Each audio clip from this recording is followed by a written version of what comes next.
دوستو، جس گھر میں بلی بچہ پیدا کرتی ہے اس گھر میں کیا ہوتا ہے؟ کیا اس گھر والوں کا نقصان ہوتا ہے یا پھر وہ دولت مند بن جاتے ہیں؟ دوستو، آج کی اس ویڈیو میں ہم آپ کو ایک ایسی ہی عورت کا سچا واقعہ سنائیں گے جس کے گھر میں بلی نے بچے پیدا کیے تھے۔ پھر اس کے ساتھ جو کچھ ہوا اس کو جان کر آپ بھی حیران رہ جائیں گے۔ تو چلیے کہانی سنتے ہیں اس عورت کی زبانی۔ میرا نام ثروت ہے۔ میرا تعلق اندرونی سندھ کے ایک چھوٹے سے گاؤں سے ہے۔ یہ ایک چھوٹا سا گاؤں تھا۔ ہمارا علاقہ اتنا ترقی یافتہ نہیں تھا۔ وہاں پر غریب سادے سے لوگ رہائش پذیر تھے۔ تعلیم کی کمی کی وجہ سے ان کو بڑی نوکری ملنے سے تو رہی، بس محنت مزدوری کر کے یا وہ ڈیروں کی کھیتیوں میں کام کر کے اپنا گزر بسر کرتے تھے اور اپنے بچوں کا پیٹ پالتے تھے۔ میرے والد نے شہر سے تعلیم حاصل کی اور وہاں پر ہی ان کی نوکری لگ گئی۔ والد نے شادی بھی اپنی پسند کی لڑکی سے کی، جبکہ والد صاحب کے یہاں خاندان سے باہر شادی کا رواج نہ تھا۔ میری امی کو گاؤں میں رہنا پسند نہیں تھا، اس لیے وہ لوگ شہر کے ہی ہو کے رہ گئے۔ مگر میرے بابا جب بھی گاؤں جاتے مجھے اپنے ساتھ ضرور لے کر جاتے تھے، کیونکہ میرے دادا دادی کو میرا بہت انتظار رہتا تھا۔ میں چھوٹی تھی تب اکثر شوق سے گاؤں آیا کرتی تھی، مگر اب بڑی ہو گئی تھی تب بھی میری دلچسپی گاؤں سے برقرار تھی۔ میں بابا کے ساتھ یہاں آتی تھی اور ہفتہ 10 دن دادا دادی کے ساتھ رہتی تھی۔ ایک بار بابا واپس شہر جا رہے تھے، مگر دادا دادی نے مجھے اپنے گھر میں روک لیا۔ میرے دادا کا شمار بڑے زمینداروں میں ہوتا تھا۔ ان کی زمین دور دور تک پھیلی ہوئی تھی۔ ان کے بڑے سے حویلی نما گھر میں ہر طرح کی سہولت موجود تھی۔ یہاں ویسے تو بہت خوش تھی، مگر گاؤں سے منسوب کچھ عجیب عجیب باتیں مجھے پریشان کرتی رہتی تھی۔ یہاں کے لوگ اتنی تعلیم یافتہ نہ تھے۔ شاید یہی وجہ تھی کہ ایسی من گڑت کہانیاں اور مشہور کرتے تھے اور ان پر یقین کرتے تھے۔ آج کل جو ہر دوسری تیسری زبان پر ایک قصہ عام تھا، وہ یہ تھا کہ بلی جس گھر میں بچے پیدا کرتی ہے اس گھر میں ایک عجیب واقعہ رونما ہو جاتا ہے۔ شروع میں تو مجھے یہ سب جھوٹ اور بکواس لگا، مگر میں خود اپنی آنکھوں سے دیکھا تو دنگ رہ گئے۔ میں نے بہت بار ایسی کہانی سنی، پر انسنی سنائی باتوں پر یقین کرنے کا بالکل دل نہیں کرتا تھا۔ حویلی کی ملازمہ روز کوئی نہ کوئی نئی خبر لے کر آ جاتی تھی اور حویلی کی عورتوں کو مرچ مسالے لگا لگا کر سناتی تھی، اور وہ سب آنکھیں بند کر کے ایسی ہر بات پر یقین کر لیتے تھے، کیونکہ ان کو تعلیم اور شوہر کی کمی تھی۔ مگر میرے پاس ایسا نہیں تھا۔ میں ایک پڑھی لکھی خود اعتماد لڑکی تھی، مگر مجھے اپنے خاندان کی روایات اور آداب سب اچھے طرح سے معلوم تھے، اس لیے میں سب کے ساتھ گھل مل کر رہتی تھی تاکہ جو سلوک میری والدہ نے دادا دادی کے ساتھ کیا میں ویسا نہ کروں اور اس کا ازالہ کروں۔ یہی وجہ تھی کہ دادا دادی اور میرے سارے ددیحال والے مجھے بہت پسند کرتے تھے کہ مختصر کچھ نہیں ہوتا کہ ایک بلی جو سفید رنگ کی تھی، اس کی ایک آنکھ سبز تو دوسری آنکھ نیلی تھی۔ یہ انتہائی خوبصورت بلی تھی جو لوگوں کو اپنی جانب متوجہ کرتی تھی۔ اس کی آنکھیں دیکھنے والوں کو بے اختیار اللہ کی تعریف کرنے پر مجبور کر دیتی تھی۔ یہ قدرت کی ایک حسین تخلیق تھی۔ یہ بلی اکثر گھروں میں آیا جایا کرتی تھی، مگر اس کا اصل ٹھکانہ ایک عورت کا گھر تھا جس عورت کا نام بلقیس تھا۔ یہ عورت بہت غریب تھی اور حالات کی ماری تھی۔ اس کی 5 اولاد جو ایک خاص قسم کی بیماری میں مبتلا تھے، وہ بچے ایک مخصوص عمر کو پہنچ کر چلنے پھرنے سے قاصر ہو جاتے تھے اور اپاہجوں کی طرح زندگی گزارتے تھے، بلکہ ان کے بچے پیدائشی طور پر تو صحت مند ہوتے تھے، مگر جیسے ہی 8-10 سال کی عمر کو پہنچتے تھے اچانک انہیں ایسا کیا ہو جاتا جس کی وجہ سے وہ چلنے پھرنے کے قابل نہیں رہتے تھے۔ یہ ایک بہت بڑی پریشانی والی بات تھی۔ بلقیس کی بڑی بیٹی کے ساتھ ایسا ہوا تو بلقیس کو لگا کہ یہ اللہ تبارک و تعالیٰ کی طرف سے آزمائش ہے، اور وہ چپ رہی۔ بہت سے حکیم اور ڈاکٹر کو دکھایا، مگر کسی کی سمجھ میں یہ بیماری نہیں آئی اور تھک ہار کر بلقیس اور اس کے شوہر نے چپ اختیار کر لی۔ لیکن جیسے ہی ان کا بیٹا 8 سال کا ہوا تو ان کے ساتھ بھی ویسا ہی ہوا اور دونوں میاں بیوی بری طرح گھبرا گئے۔ ابھی علاج کروایا مگر کوئی فائدہ نہیں ہوا اور انہیں اب بھی ہر طرف سے مایوسی کا سامنا کرنا پڑا۔ ان کی نظر اپنے تینوں بچوں پر تھی اور ان کی جان سوئی پر اٹکی ہوئی تھی۔ انہیں معلوم نہیں تھا دونوں بڑوں بچوں کے ساتھ جیسا ہوا ان کے باقی بچوں کے ساتھ بھی ویسا ہی ہوگا یا نہیں، مگر وہ تینوں بچے بھی ایک دوسرے کے پیچھے 8-10 سال کے ہوئے تو وہ اپنے بڑے بہن بھائی کی طرح بستر سے لگ گئے۔ وہ چلنا تو دور کی بات، بیٹھ تک نہ سکتے تھے۔ ان کی ریڑھ کی ہڈی کے ساتھ کوئی مسئلہ ہو گیا تھا۔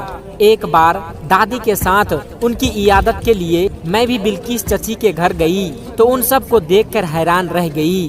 یہ آخر کون سی بیماری تھی جو ایک ہی گھر کے 5 فرد چلنے پھرنے سے قاصر ہو گئے تھے؟ مجھے ان کے زندہ لاشوں کو دیکھ کر بہت رنج ہوا۔ باپ پر بہت ترس آیا جو اپنی اولاد کو اس حالات میں دیکھ رہے تھے۔ بلقیس اور اس کے شوہر حفیظ بالکل نڈھال ہو گئے تھے اور پھر بھی اپنی زبان پر ناشکری کا ایک لفظ نہیں لائے اور اپنے اللہ تبارک و تعالیٰ سے مدد مانگتے رہے۔ سارا دن اپنے بچوں کی دیکھ بھال کرتے رہتے تھے۔ ان کے لیے کھانے کے لیے بھی کچھ نہیں ہوتا کیونکہ ان کے پاس وقت نہیں تھا کہ زمین پر کام کرتے یا مزدوری کرتے۔ ان کے پڑوسی سے کوئی نہ کوئی ان کے گھر کھانا بھیج دیا کرتا تھا۔ میں نے دادی کو بھی اکثر کھانا کپڑے میں لپیٹ کر نوری کو دیتے ہوئے دیکھا کہ یہ بلقیس کو دے آؤ۔ ان کے گھر میں 5 بچے تھے جو زندہ لاش بن کر پڑے ہوئے تھے اور اب تو وہ جوان ہو چکے تھے اور آس بھری نظروں سے ان کی طرف دیکھتے رہتے تھے اور جب اپنی کمزوری کی وجہ سے مایوسی کی باتیں کرتے کہ والدین پر بوجھ بن کر بیٹھے ہیں، نہ زندوں میں شمار ہوتے ہیں نہ مردوں میں شمار ہوتے ہیں، یہ کیسی بے بسی ہے، اس سے اچھا ہے کہ ہم 5 مر جائے، اپنے ماں باپ کے لیے آسانی پیدا کرے۔ تب بلقیس دل ہی دل میں روتی رہتی تھی مگر اپنے بچوں سے کہتی تھی تم لوگ بھلے ہی مایوس ہو جاؤ، میں اپنے رب سے مایوس نہیں ہوں، مجھے اپنے رب پر یقین ہے، تم 5 کے 5 صحت یاب ہو جاؤ گے اور پھر سے اس آنگن میں گھومو گے۔ تب حفیظ نم آنکھوں سے اپنی بیوی کی طرف دیکھتا اور اللہ تعالیٰ سے دل ہی دل میں دعا کرتا تھا بلقیس کا یقین قائم رکھنا، کبھی ٹوٹنے نہ دینا۔ جس دن بلقیس کا یقین ٹوٹا اس دن وہ خود بھی ٹوٹ جائے گی۔ تبھی اس خوبصورت بلی نے بلقیس کے گھر کا رخ کیا۔ اب سارا دن بلقیس کے گھر میں وہ بلی رہتی تھی کیونکہ اس کے پیٹ میں بچے تھے۔ بلقیس بلی کا بہت زیادہ خیال رکھتی تھی، اسے بھی کھانے میں جتنا حصہ بن پاتا تھا دیتی تھی۔ یہ بلی بھی عام بلیوں کی طرح نہیں تھی، وہ لوگوں کو بالکل تنگ نہیں کرتی تھی اور اس پر سب کو پیار تھا۔ اس نے 3 خوبصورت سفید رنگ کے بچوں کو جنم دیا اور حیرت کی بات یہ تھی کہ اس کا بیٹا حمید جو بیٹھا تھا، اس کے شوہر نے دیکھا کہ وہ اپنی جگہ پر ان کا بیٹا اٹھ بیٹھا تھا اور یہ اس کے شوہر کے لیے بہت بڑی بات تھی اور ان کو سہارا دینے سے وہ چلنے لگا۔ یہ دیکھ کر دونوں میاں بیوی سجدے میں گر پڑے اور اپنے رب کا شکر ادا کیا کہ پورے 10 سال بعد ان کا بیٹا چلنے لگا تھا۔ حامد کا یوں چلنا اپنی بہن بھائیوں کے لیے امید کی کرن ثابت ہوا۔ وہ لوگ بھی بول پڑے تھے کہ اگر حامد چل پھر سکتا ہے تو کیا پتا ہم بھی پھر سے چلنے پھرنے کے قابل ہو جائیں۔ بلقیس کے گھر سارے گاؤں والے جمع ہو گئے، سب حیرت اور خوشی سے حامد کو دیکھتے جاتے اور خوش ہوتے جاتے اور آتے جاتے سب کی نظر اس بلی کے خوبصورت بچوں پر پڑتی تھی اور ہر کوئی اسے ستائش سے دیکھتا رہتا تھا اور سراہتا رہتا تھا اور حامد بھی اپنے چھوٹے چھوٹے بہن بھائیوں کے کام کرنے لگا مگر اس کے والدین اسے کام کرنے سے منع کرتے تھے۔ اب حفیظ چچا بھی دادا کی زمینوں پر کام کرنے لگے تھے کیونکہ اب گھر میں بلقیس کے ساتھ حامد تھا۔ زمینوں پر حامد سے مشقت والا کام نہیں کرواتے تھے کیونکہ وہ بہت عرصے بعد اچھا ہوا تھا، کہیں پھر سے بیمار نہ پڑ جائے۔ 6 ماہ گزر گئے، سفید بلی پھر سے امید سے تھی اور اس نے رات کے پہر 4 بچوں کو ایک ساتھ جنم دیا تھا بلقیس بہت نرم دل عورت تھی۔ وہ بلی کا بہت زیادہ خیال رکھتی تھی کہ شاید کوئی نیکی اللہ تبارک و تعالیٰ کو پسند آ جائے اور اس کی آزمائش ختم ہو جائے، اور بلی کے معصوم بچوں کے اوپر کپڑا دے رہی تھی کیونکہ سردی بہت زیادہ تھی۔ تبھی اس کی چھوٹی بیٹی کھانسنے لگی اور وہ کھانستے ہوئے اچانک سے اٹھ بیٹھی۔ بلقیس خوشی سے چیخ اٹھی اور حفیظ نیند سے ہڑبڑا کر اٹھ بیٹھا۔ جب بیٹی کو بیٹھا دیکھا تو خوشی سے اس کی آنکھوں سے آنسو نہیں رک رہے تھے۔ تب پہلی بار حفیظ نے بلی اور اس کے بچے دیکھے تو سوچ میں پڑ گیا اور بلقیس سے بولا، بلقیس ایک بات تم نے محسوس کی کہ جس دن یہ بلی پہلی بار بچوں کو جنم دیا تھا تب حامد صحت یاب ہو گیا تھا، اور آج دوسری بار اس نے بچے پیدا کی ہے اور فائزہ چلنے پھرنے لگی۔ یہ اتفاق ہے یا اس بات کا کوئی کنیکشن اس بلی سے ہے؟ کہیں ایسا تو نہیں کہ یہ بلی ہمارے لیے مددگار ثابت ہو رہی ہے اور اس کے بچے ہمارے لیے خوش بختی کا ضامن ہو کر آتے ہوں؟ شوہر کی بات پر بلقیس چونک گئی اور غور سے بلی کی طرف دیکھنے لگی۔ اسے یہ بلی کوئی عام بلی نہیں لگ رہی تھی اور بلقیس بہت زیادہ خوش ہوئی تھی۔ اب بلی کا اور خیال کرنے لگی تھی تاکہ بلی اس کا گھر چھوڑ کر کہیں اور نہ جائے۔ یہ جنگل میں آگ کی طرح پورے گاؤں میں پھیلنے لگی کہ وہ سفید بلی جب بچے پیدا کرتی ہے تب بلقیس کے گھر کا کوئی فرد ٹھیک ہو جاتا ہے اور چلنے پھرنے لگتا ہے۔ ضرور اس بلی میں خاص بات ہے، یہ کوئی عام بلی نہیں ہے۔ اس بلی میں کوئی فرشتہ ہو جو بھیس بدل کر آتا ہو۔ ایسی ہزار باتیں ہر خاص و عام کی زبان پر جاری تھی اور حویلی والے بھی اس بلی کو دیکھنا چاہتے تھے۔